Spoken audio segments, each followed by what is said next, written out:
everybody and welcome back to this video. Today we're going to take a look at a brand new video where we discuss tonight's results of the Texas governor's elections. Now I actually made a video about this, but I forgot to turn on my microphone. So this time I made sure I did that, and let's get started.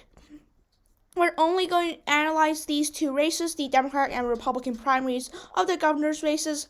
I'll be analyzing the House in another video, and the other races possibly.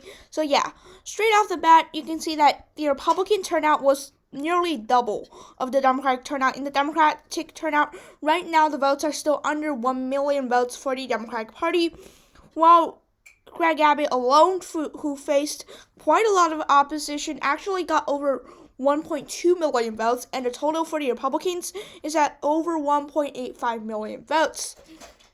90% reported for both parties are both over 90%, so it's not how much votes that have been reported that's making the difference, it's just their turnout that's making the difference. And if we look at the margins here for both of these candidates, pretty convincing margins for both of them. If we look at the county map, that being said, O'Rourke had a much better win despite him not being the incumbent. Greg Abbott had a lot of things behind him that ended up having a pretty contentious primary that he only got about 2/3 of the vote in. Right now, with 93% of the vote in, basically all the votes in except a few votes in Houston and Fort Worth, and a few votes out of the remaining state, he has won 1,233,000 votes, while the second place Allen West got 227,000, and Don Huffness, the third place candidate, got a pretty close 217,000 votes. My prediction for this race wasn't exactly spot on. I predicted Greg Abbott will win about 60% of the vote. He got 66.6%. I also predicted that Don Huffines will come in second place, while Allen West will get third place. Again, this is quite close, and it could actually change with the final ballots, but I do believe at this moment in time, Allen West is going to maintain that lead and possibly grow that a little bit. Look at the county map.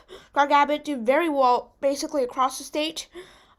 He was very strong in the Hispanic areas, getting sometimes 80, sometimes even 90% of the vote in a county like Jim Hogs. While upstate, I thought this was going to be his weakness. He also did pretty well here up in the upstate area, getting about 70% in these areas. In the big cities, Dallas and Tarrant, he did underperform slightly compared to his numbers across the state, other parts of the state, but he's also getting 64% of the vote in these counties here. In Collins and Denton, he did get a little bit weaker margins, something I didn't actually expect. Don Huffines and Allen West got pretty good numbers there. They got a pretty good number in those counties.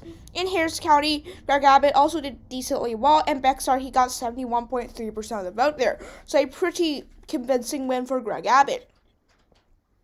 Again, there were quite a few candidates that were challenging him because some of the candidates viewed him as not Trumpian enough. If you look at the Democratic race here, 90% reported. Again, you can see that there are still some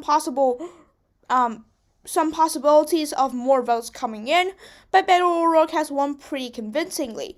He got 91.2% of the vote. Actually, scratch that, it was very convincing for him. He got over 90% of the vote. This race, as I predicted, was quite on the spot here. 90% I predicted for Beto O'Rourke. He's getting 91.2% of the vote. But this was not very surprising whatsoever. Right now, there are two counties that he is trailing in, but it really doesn't matter at all. Those are two very small counties, with a combined with the amount of combined votes being 14 votes, so not very significant. Also, the candidates who won those two counties only got 12,000 votes respectively.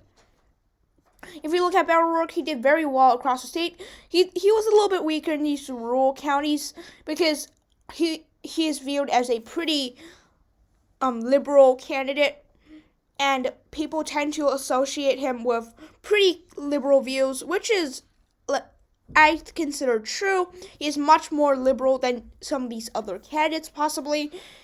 He's also somewhat weaker in these Hispanic areas, where he actually did very strong compared to Joe Biden in the 2018 midterm elections. He's also doing very well in Harris County. He did very well in Dallas. He did extremely well in these suburbs. He won 95.5% Collins and 95.1% in Denton, and he did a very good performance statewide.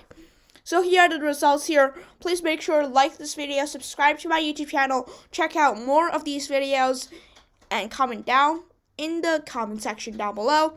What do you think I covered? What do you think I missed? And yeah. So final look here.